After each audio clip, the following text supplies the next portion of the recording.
Hey everybody, welcome back to the channel. Today I figured we'd do something fun, some crispy chicken breasts.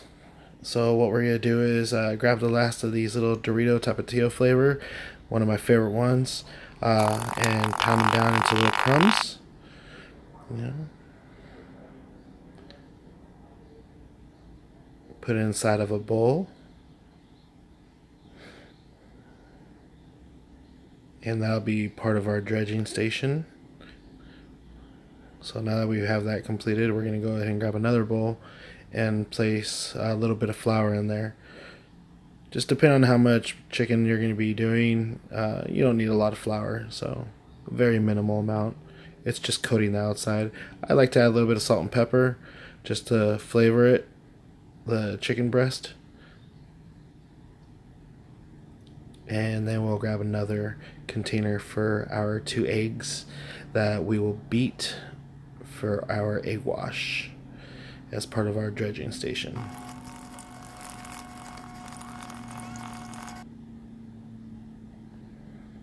Now that we got that completed, we'll go ahead and grab a paper towel and we'll fold it up. And the reason we're doing this is because we're going to get the napkin wet in the sink, and then we'll squeeze out any excess water so we can lay it back down on the counter and put our glass cutting board on top of. That way it doesn't slide around. Nice little trick. We got our 2 chicken breasts here that we're going to go ahead and pat dry real quick. So that way we know the flour will stick to it without getting all gummy before we even get to the egg wash or the Dorito crumb station. Make sure you use a sharp knife and be very careful when you do so. It makes the job so much easier and faster. I can't stress that enough.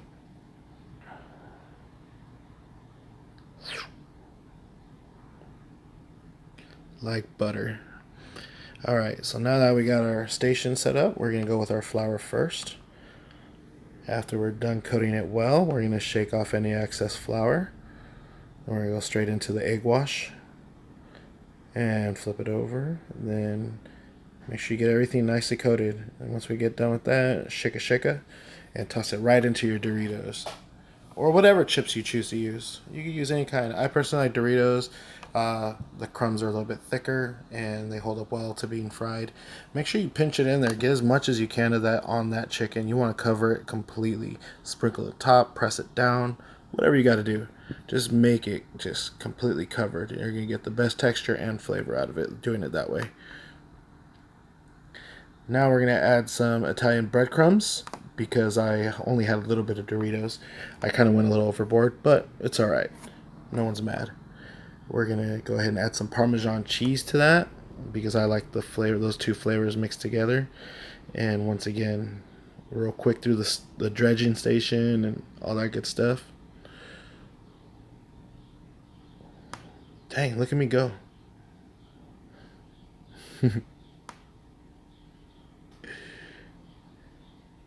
And because we don't like to waste, what I'm going to do is I'm going to go ahead and add that rest of that egg wash into the flour that's in the bowl. So I could throw that bad boy into the sink. And then add a little bit more flour. And what you're going to want to do is you're going to add flour the entire time, you know, slowly, just small amounts with a splash of water to that mixture, because you are getting ready to make a dough ball to make your own pasta to go with your chicken tenders.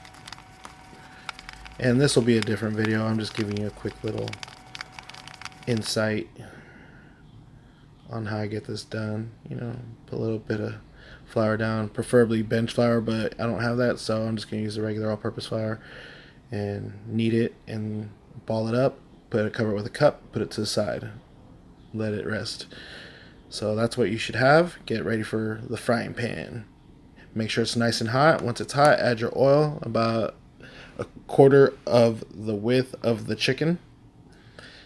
So that way half of it's submerged, probably a little bit over. Test the oil, make sure it's hot enough by dipping just a portion of it. If it starts frying, you're good to go. Make sure you lay down the chicken away from you so it doesn't splash, unlike how I just did right there. But look how beautiful those are coming out. I mean, they're just so golden brown and they're completely cooked all the way through. So after letting them sit on the rack to, just drip dry and let the juices disperse properly back into the chicken, go ahead and pull out your plate. Throw down either a bed of rice or some of that pasta that you could watch one of my other videos to learn how to make with some cheese sauce on top. Cut them up into little chops, and there you go. You know, it's a delicious dinner that everybody will enjoy in the house. Goodbye.